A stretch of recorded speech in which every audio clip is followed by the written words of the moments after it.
তো একটাই, আপনারা সবাই জানেন যে বিগত 2022 সালে প্রায় 39,000-এর মধ্যে আমরা মাত্র 361 জন পাস করেছি।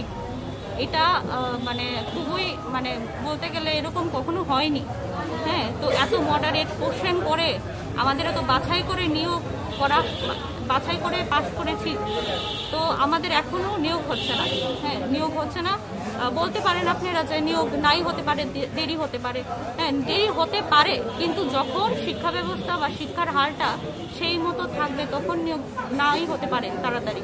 কিন্তু আমরা চারদিকে দেখতে পাচ্ছি শিক্ষার কি বেহাল দশা। হ্যাঁ, এরকম থাকা সত্ত্বেও আমাদের নিয়োগটা এখনো হচ্ছে না। এটা তো শুধু আমাদের নিয়োগ না, আমাদের সব সমাজের, আমাদের ছাত্রছাত্রীদের, অভিভাবকদের সবারই মানে একটাই কথা, সেটা হলো শিক্ষক নিয়োগ করা। হ্যাঁ, তো সবাই কেন মানে সেটা বুঝতে চাইছে না। আমাদের গভর্নমেন্ট, আমাদের শিক্ষা দপ্তর সেটা নিয়ে কোনো কেন ভূমিকা গ্রহণ করছে না।